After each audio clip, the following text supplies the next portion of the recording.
A day. Hello, if you're new here, my name is Epiphany Avatara.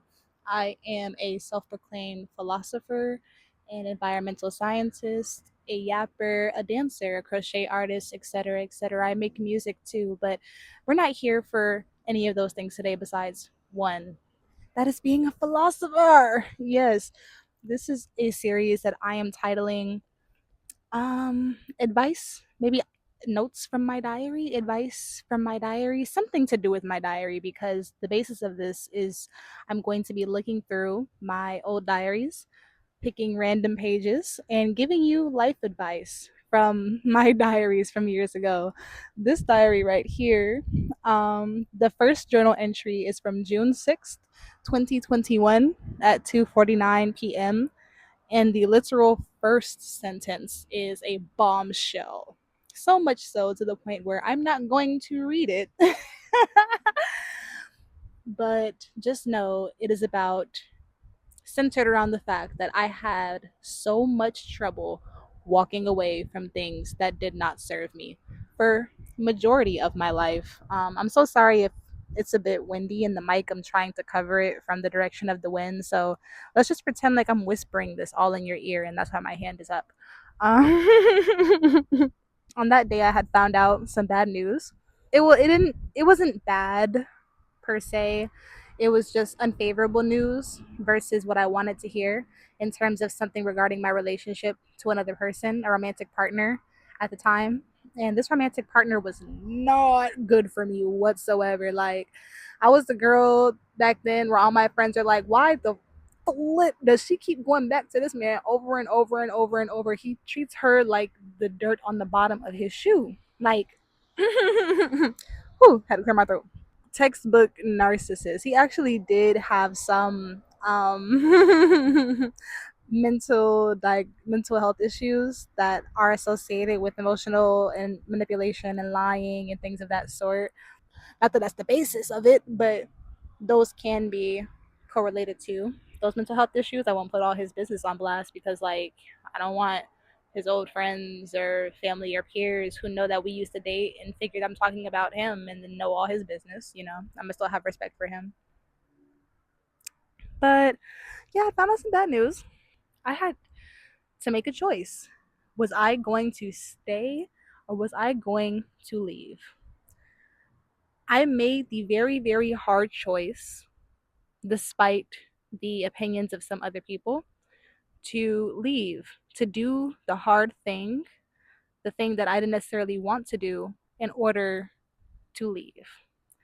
Was that actually the time that I left this man, like, for good, for good, for good? No, that actually happened a couple years later. I think the last time I like actually spoke to him and hung out with him was probably a few years ago, and this was a few years before that. So just know we made it. We made it out the trenches.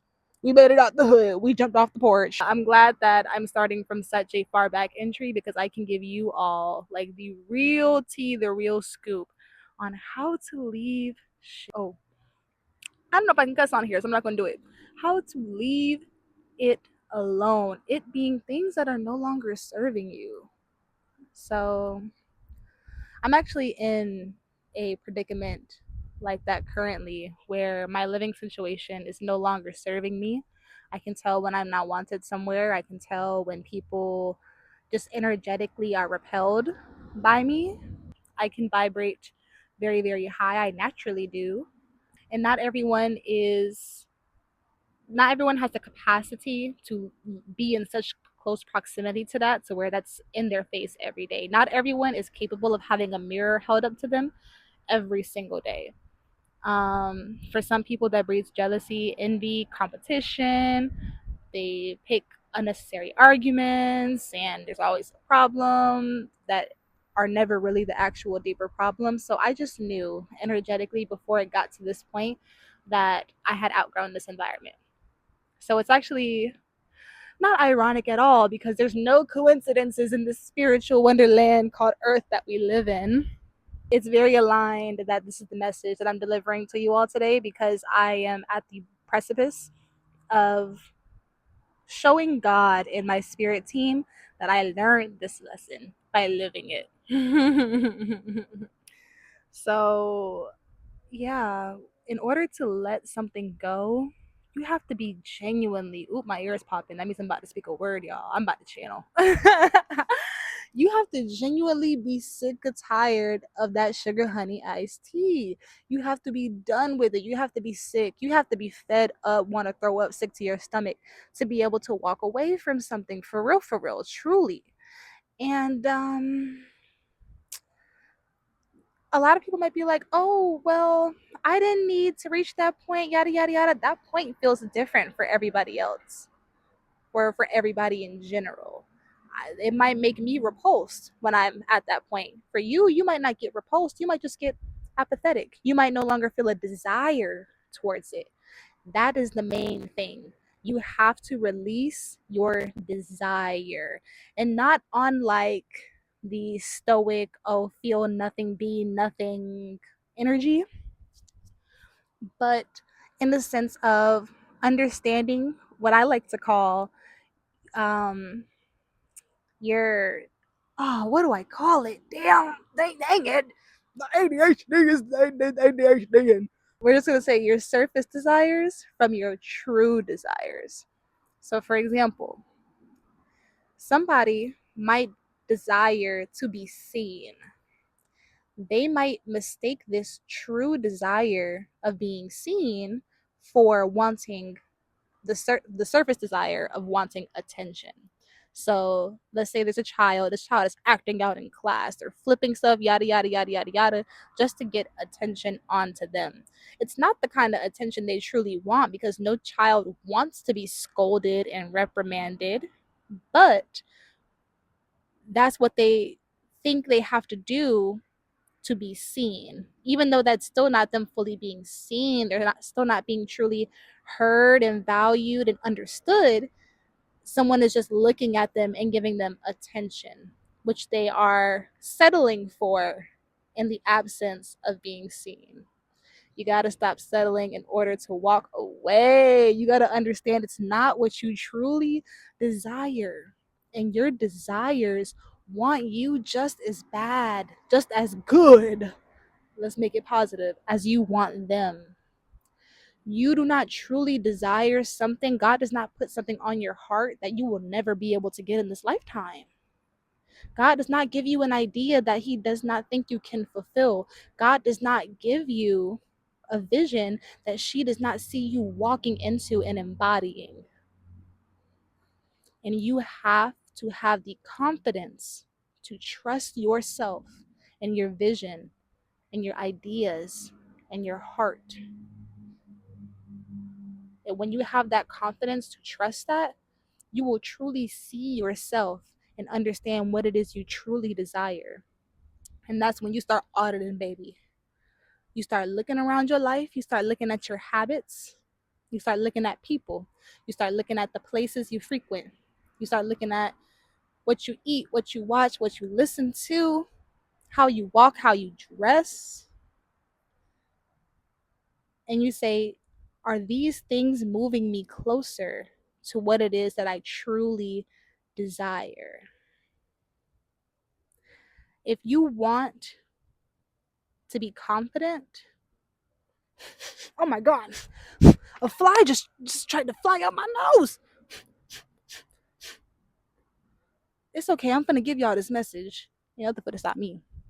If you want to be confident, the key to that is not settling for not being seen. If you have social anxiety and you're like, I want to be confident in my day to day life, I don't want to have anxiety, but I don't have the belief in myself that I can achieve that desire. So I will settle for making myself less seen and more palatable so that when I go out, there's less attention on me.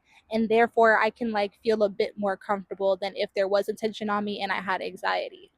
Versus building your confidence and practicing being the center of attention at times so that when you go out, no matter what, you will feel confident because that is what you truly desire, to have confidence, not just to be comfortable. On that note, I wrote some affirmations on this page in my journal.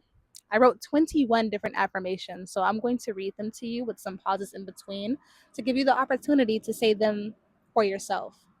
Because I feel like, if you click this video, you want to learn how to walk away, baby. And these will help for sure. Solar plexus affirmations, because you need confidence to be able to say, I'm not going to settle for anything that's beneath me. So, yeah, that's what these affirmations are. Number one, I make my own decisions with confidence and conviction.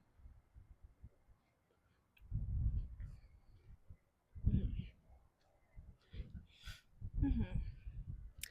I give myself permission to be my authentic self. I use my power for good. I accept myself unconditionally. I forgive myself for past mistakes and I grow from them. I am motivated to pursue my true purpose. I release the need to control. We're going to talk about that too. I am ambitious, worthy, and capable of achieving whatever I desire. I choose inner peace and satisfaction daily. I release myself from the past. Mhm. Everything I need, I have within myself. I choose the best for myself always. And yes, I wrote it like that, so you have to say it like that. I know and have exactly what I need to be my best self. The fire within me burns through all blocks and fears. I am strong. I release judgment of others and myself. I am worthy of love, kindness, and respect. I am the embodiment of inner peace and confidence. I honor the power within me. I honor myself. I am manifesting easily and gracefully. Amen. Ashe. Yes. So let's go back to that need for control. Because, baby, I may have an abundance of fire and air in my chart, but I am a Leo sun with another Leo placement, my Mercury. And I'm also an Aquarius moon. And if you know anything about Leo and Aquarius, not only are they very headstrong, but they are fixed signs. Very fixed signs. I and I'm neurodivergent. When things get to changing, I'd be like, whoa, hold up, no, this is not my doing. I didn't choose this. Like let's only do what I choose to do because this is my life and I should have choice over everything. And you do. But when you get on them knees, baby, and you giggity, when you get when you get on them knees and you pray, that was such a bad, not bad, but that was so inappropriate to make that joke. But I'm talking about praying. I'm sorry, guys. When you get on your knees and you pray and you ask God, God, you know the contents of my heart. God, give me what I want. Yeah, God knows the contents of our heart, but we be thinking with our mind sometimes. And our mind thinks we want something, and our heart goes, hey, we actually want to do something else. And the mind goes, no, we're doing this strategic based on what I think is strategic and what other people have told me is the process and what I've seen other people do. I'm not listening to you. I'm going off of pattern recognition. And God is like, what about me? What about the fact that you just asked me for your heart's desires and your heart's desires are not fully aligned with what you have seen in the past? You asked me for different in the future, but you want it to manifest through the things that you have already seen in the past. You gotta walk away, friend. You want a better house, then you have to end the lease of the house, or sell the house that you're currently living in. You want a loving romantic partner, and your partner has not been loving nor romantic the entire relationship. You gotta leave them. You want peace and joy, but this job is sucking the peace and joy out of you, then you gotta quit that job. And I'm not telling you to just up and drop everything and say, F it, sell my house, quit my job, leave my relationship, call my family off, I'm gonna go move into the woods. Hey, if God told you to do that, then I'm not gonna tell you not to do it, I guess, but I'm not gonna be out here recommending it. You know what I'm saying? Like, there might be other ways. There might be other ways. I think you should pray about that one, baby. But yeah, you have to be fed up enough with the same old thing happening over and over and over, draining you over and over and over, disappointing you over and over and over. The the feeling of never being fulfilled. You have to get so fed up with it to the point where you're saying, I'm willing to take the risk. That's not really a risk, because if God told you to do it, there's no risk involved. It's going to work out. But to the logical mind, it's a risk because it's not something that you've seen in the past. You have to work on faith and say, I'm fed up with what I've been seeing. I want to see something else. And I know it's out there and I don't know what it look like, but I'll know it when I see it, baby. So I'm just going to walk in this direction because God told me it's that way. And that may to me look like a black abyss, but God's sight is better than mine. Oh my God, it's two duckies. I think that's a sign. What a duck's duality. I'm not even gonna like read. I'm not even gonna read too much into it because like the feeling that I got was like, yeah, this is confirmation. And they're walking up to me. They probably want food, but like it's still confirmation. That's the feeling that I got from it. Hey babies, I don't got no food. I'm sorry. Always wagging his little butt. Hi. Hi. Are you kind of like a dog? Like when you get happy you wag your booty? Is that what that means? I don't speak duck, but I know you're asking for food. I don't have none, mama or sir. I don't got none. I'm sorry. And on that note, have a good night, y'all. Duck friend, you want to say good night? He said, honk honk. Let it go, let it go.